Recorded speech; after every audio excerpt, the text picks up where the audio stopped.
সব বিষয়ে হক কেবলমাত্র একটি, এটা নাও হতে পারে। কখনো কখনো একাধিক বিষয়ে হক হতে পারে। যেমন আপনি যদি বুকের উপরে হাত বাঁধেন, আপনার এটা বলার সুযোগ নেই যে যারা নাভির নিচে হাত বাঁধে তাদের সালাত হচ্ছে না, তারা বাতিল, এটা বলার সুযোগ নেই।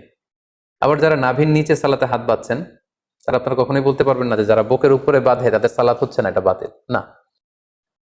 অনেকে বলে যে এটাও ঠিক ওইটাও ঠিক, এটা কেমন করে হয়? তাদের জন্য এই হাদিসটা একটা বড় ধরনের দলিল। আহজাবের যুদ্ধে যখন মুসলমানরা জয়লাভ করলো, আল্লাহ রাসূল সাল্লাল্লাহু আলাইহি ওয়াসাল্লাম আহজাবের ওই প্রান্ত থেকে বা খন্দকের প্রান্ত থেকে মদিনায় ফিরে আসার প্ল্যান করছিলেন। জিবরাইল আলাইহিস সালাম এসে বললেন, ইয়া রাসূলুল্লাহ, আপনারা তলোয়ার নামিয়ে ফেলেছেন, আমরা তো নামাইনি। আল্লাহ তাআলা আদেশ দিয়েছেন যে বনু কুরাইজাতে অভিযান পরিচালনা করতে হবে, আপনি মদিনাতে যাবেন না, বরং বনু কুরাইজার দিকে যান। একথা শুনে আল্লাহ রাসূল সাল্লাল্লাহু আলাইহি ওয়াসাল্লাম সাহাবাদেরকে বললেন, তোমরা সবাই ডিরেক্টলি এখান থেকে বনু কুরাইজার দিকে চলে যাবে। ভাষ্যটা ছিল এমন, মানে তোমরা কেউই কিন্তু পথিমধ্যে আসর পড়বে না, বরং বনি কুরাইজায় পৌঁছে তারপরে আসরের সালাত পড়বে। আল্লাহ রাসূল সাল্লাল্লাহু আলাইহি ওয়াসাল্লামের কমান্ডের সাথে সাথে সবাই, বনু কুরাইজা হচ্ছে মদিনা থেকে বেশ দূরে, ইহুদিদের একটা দুর্গ ছিল, সেখানে ইহুদি কমিউনিটি সেখানে থাকতো। রাসূল সাল্লাল্লাহু আলাইহি ওয়াসাল্লাম বললেন, আসরের নামাজ তোমরা বনু কুরাইজায় পৌঁছে তারপরে পড়বে। সাহাবারা চলতে আরম্ভ করলেন, পথিমধ্যে আসরের ওয়াক্ত হয়ে গেল। সাহাবাদের মধ্যে একদল ভাবলেন যে আসরের ওয়াক্ত যেহেতু হয়েছে, আমরা এখানেই পড়ে ফেলবো। ওনারা বললেন যে রাসূল সাল্লাল্লাহু আলাইহি ওয়াসাল্লাম এই কথাটা দিয়ে বোঝাতে চেয়েছেন যে তোমরা এমন ভাবে দ্রুত যাবে যাতে বনু কুরাইজায় যে আসরের সময় হয়, ফলে ওখানে আসর পড়বে।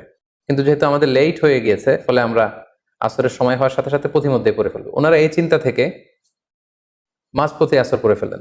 আর কিছু কিছু সাহাবারা বললেন, না, রাসূল সাল্লাল্লাহু আলাইহি ওয়াসাল্লাম যে কমান্ড আমাদেরকে করেছেন সেটা হচ্ছে বনু কুরাইজায় না পৌঁছে আসরের সালাত পড়া যাবে না, এটা যত দেরি হোক, যদি আসরের নামাজ কাজাও হয়ে যায়, ফাউতো হয়ে যায়, আমরা প্রতিমধ্যে পড়তে পারবো না, কারণ রাসূল সাল্লাল্লাহু আলাইহি ওয়াসাল্লাম বনু কুরাইজায় পৌঁছার পরে, ওখানে অ্যারাইভ করার পরে আমাদেরকে সালাত পড়তে বলেছেন। ওনারা বাকিদের সাথে মাঝপথে সালাত না পড়ে বনু কুরাইজায় চলে গেলেন এবং তারা বনু কুরাইজাতে পৌঁছে তারপরে সালাত পড়লেন। তাহলে দেখেন, আল্লাহ রাসূল সাল্লাল্লাহু আলাইহি ওয়াসাল্লামের এক নির্দেশনা, একটি কমান্ড থেকে সাহাবাদের মধ্যে এক গ্রুপ একভাবে বিষয়টি বুঝলো, আরেক গ্রুপ ঠিক তার উল্টোটি 180 ডিগ্রি অ্যাঙ্গেল বিপরীতে যেয়ে তারা বুঝলো।